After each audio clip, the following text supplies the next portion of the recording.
Hello and welcome to the garden. I hope you're having a good day. And where I'm at right now, it is storming. And so hopefully it'll quit raining here in a little while. And so hopefully wherever you're at, you have sunshine and bright clouds. And it's just not that away right here. If you haven't already subscribed to the channel, I would encourage you to subscribe to the channel. It really helps us out as far as getting out our message, our conservative message. If you're watching on Substack, I would encourage you to subscribe, share. It really helps us. We're new to Substack, and but things have been going well. We're averaging around 25 to 30,000 views on Substack, which is really good. And then, of course, on YouTube, we're still trying to build the YouTube channel. So we haven't gotten where I want to be at, with YouTube. And I've been focusing mainly on YouTube and Substack. But Substack, we're doing well. 25 to 30,000 views every single video, and then of course on YouTube we're at we're working on it, and YouTube is a whole different animal, and I'm trying to learn YouTube, and so we'll just kind of see how it goes there. But anyway, I'm enjoying Substack and enjoying being on this platform, enjoying being on the YouTube platform, and so we're just going to continue to push to try to get out our message. And one thing that I've been pushing very hard over the last several months, and that is your vote counts. And I hope that is starting to resonate with people all over America and all over Mississippi and excuse me, and Louisiana. And that is that your vote absolutely 100% counts. And we have to get that message out. It is important, especially as we start focusing in on Super Tuesday. And a lot of people think, well, it doesn't matter anymore. It's over. But ladies and gentlemen, I'm here to tell you that it's not over. And we, the people, must continue to push back. We must continue to fight back against this radical left agenda that is trying to sweep our nation. And, of course, do everything that we can to see to it that President Donald Trump is reelected, not only the nominee of the Republican Party, but also reelected as far as the next president of the United States of America in November. And so let's continue to push. The other day I did a video on vetting candidates, and this is going to be part 2 of vetting candidates. I want to read this to you. This is what they call the Reagan Doctrine. Of course, this is in the book, The Spiritual Price of Political Silence. And let me read you the Reagan Doctrine. Ronald Reagan, he was one of the, in my opinion, one of the greatest presidents of all time. And keep in mind that those who seek public office will not do it perfectly. And so whenever you're vetting candidates, let's remember and understand that they're not, listen, I'm not perfect. I am sure that some of you don't like every view that I have. I'm sure that, some of you will take a different stance, and you're not going to be as strong on some issues that I am. And some of you are going to be even stronger, on issues, that I'm not as strong on. And that's okay. And we're not always going to line up on every single issue, but there are some absolutes and that we cannot waver on. But keep in mind that those who seek public office will not do it perfectly. They're not going to line up with you 100%. President Ronald Reagan said that he was happy if he could agree with someone on 80% of the issues, and he viewed them as a friend and ally, not a 20% traitor. I encourage you to make a list of issues that are non-negotiable to you. There are moral absolutes that cannot be compromised. Therefore, you should base your support for political candidates on those who agree with you on those issues. And so look at, make your list of whatever issues that it might be. Listen, I love President Trump. And President Trump is, in my opinion, one of the greatest presidents of all time. But the reality of it is, he and I might not agree on every single issue, but we agree with this. We agree on a lot of issues. And as far as the Republicans go, he needs to be the Republican nominee. And as far as leading our country, there's nobody, in my opinion, that is better suited to lead the United States of America than President Donald Trump. That's why I always constantly push that we, the people, must get out and we must push forward, because your vote does count. And so we have to do all that we can for President Trump. But anyway, whenever we're talking about vetting candidates, we talked about limited government. We talked about individual liberties. We talked about free market capitalism. We talked about traditional family values. And we talked about, the pro-life stance. And so today we're going to talk about several other issues. And we'll just kind of see how far we get today. Maybe we'll talk about, let's see here. We'll talk about 1, 2, 3, 4. We'll talk about 4 issues today. And so let's start with number 1 as far as this video is concerned. We've already talked about several others. And then, so if you haven't already watched the first video of vetting candidates, go back and watch part 1. This is part 2. So the next thing is national sovereignty. You know, there's a lot of talk going on in our country today about the border. And so we'll talk about national sovereignty and national defense. And so one of the very first things that we as a nation must protect, and that is protect our border. We have to protect our border. We cannot just have open borders. And unfortunately, there are people in this country that they tend to think that it's okay if we don't have borders. It's okay if we don't have a wall. It's okay if we just let people come and go as they please. We cannot allow that as a nation. And Texas is doing all that they can to protect the border. And so I want to encourage other states to do the same, other governors to do the same as far as helping Texas and standing with Texas whenever it comes to protecting the border. Even in the Bible talks about, walls, and even Jerusalem and Israel, whenever God was talking about them. And one of the first things that they did when it comes to building their city was they built a wall. When they went back after their city had been burned to Nehemiah, one of the first things that Nehemiah did was Nehemiah built the wall. When the enemy came, what did the enemy try to do first? They tried to tear down the wall. They tried to burn the wall. And so that wall is very, very important. Now, let me just say this. I am not opposed to immigration. I am opposed to illegal immigration. I am 100% for people coming to the United States of America as long as they come legally. Now, someone's going to try to break up this video and try to say that Dan is for people just coming over to America. Well, Dan is for people coming over to America legally. I'm opposed to people coming illegally. I want to know who these people are. I think that we have the right as the United States of America to know who it is that's trying to come into our country. And so that is why we must elect people, elect men, elect women who will stand for the border and who will stand to protect our border.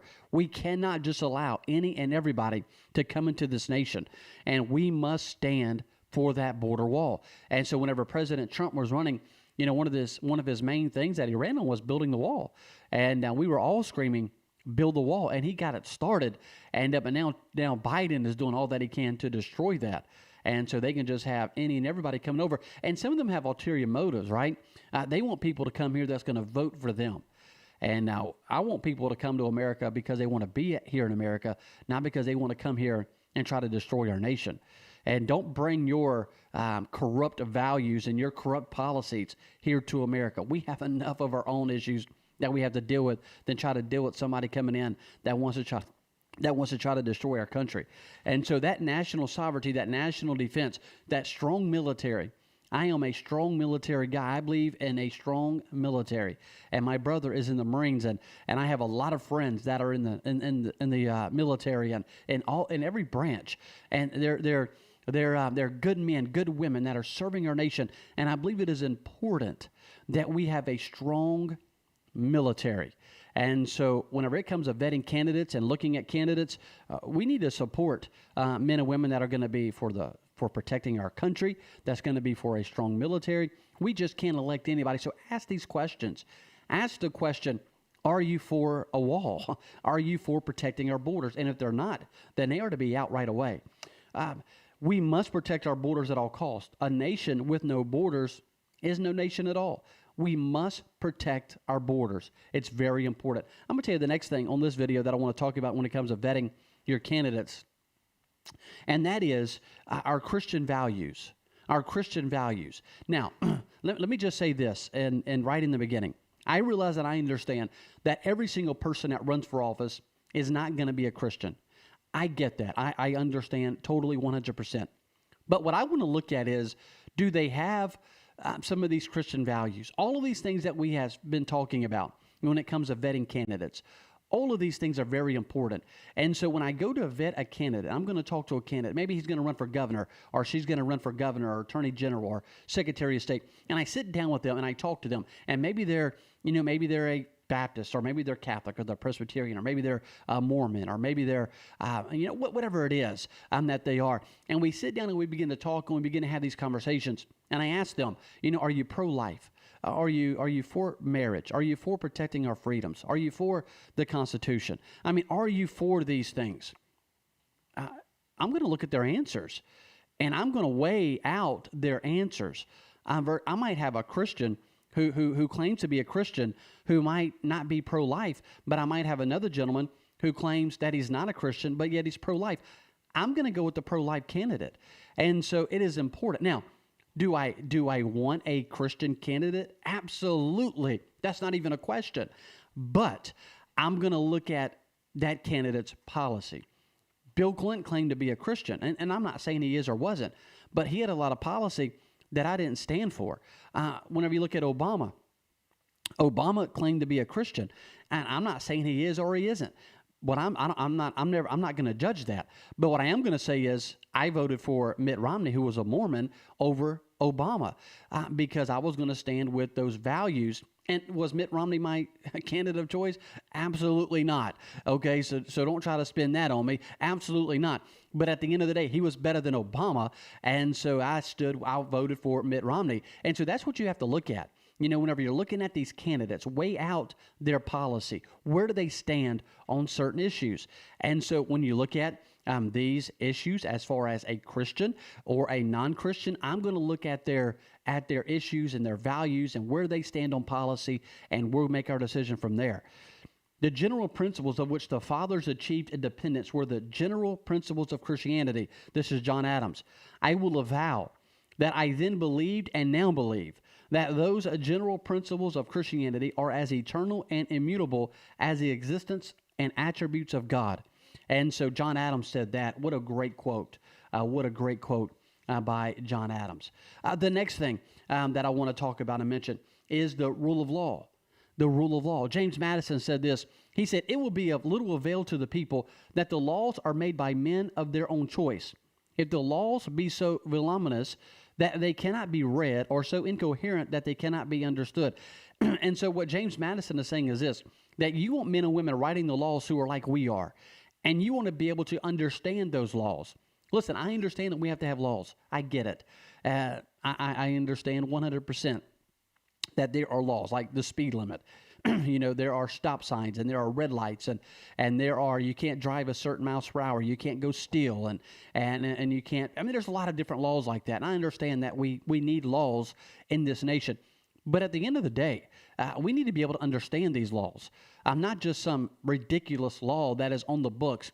There was some states have some ridiculous laws. Like there's one law where you can't chew bubble gum, you know, I mean, there's a lot of laws that, you know, I don't understand why they're even a law. But my point is, and whenever you're voting on a candidate or you're talking to a candidate, we need to vet these candidates and ask them the question, you know, where do you stand on the rule of law?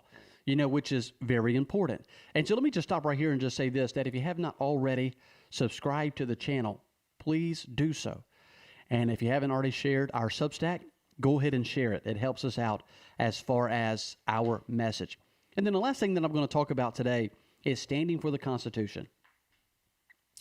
This is one of those absolutes. Like, this is one of those. There's a couple absolutes with me, and the Constitution is another. If you stand on the Constitution, it pretty much takes care of everything.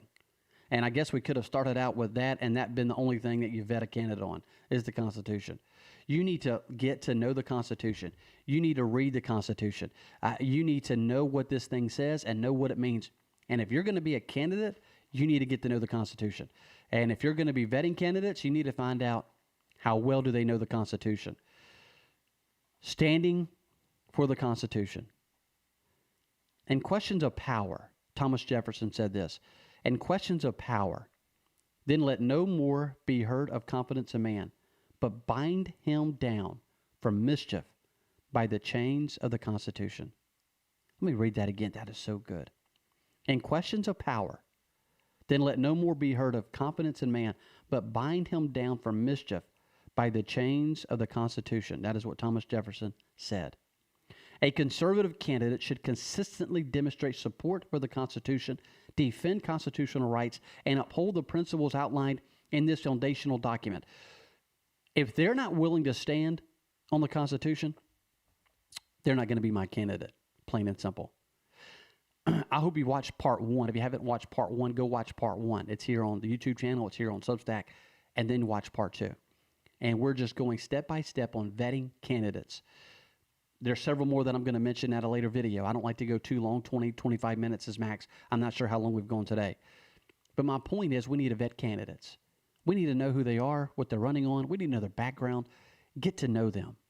And then once you pick a candidate, go to work for them to make sure that they win. Help them raise money, help them knock doors, help them make phone calls. I've been making phone calls for Donald Trump. I made phone calls in New Hampshire, for President Trump, trying to help him win because he's a candidate that I believe in. Thanks for watching The Guardian. Thanks for tuning in. I really appreciate it very much. If you have not already subscribed to the channel, and please subscribe. And I appreciate all of you and all of you that have shared the YouTube channel. You've shared the Substack. I appreciate it very much here on The Guardian. And as I say every podcast, God bless you and God bless the great United States of America.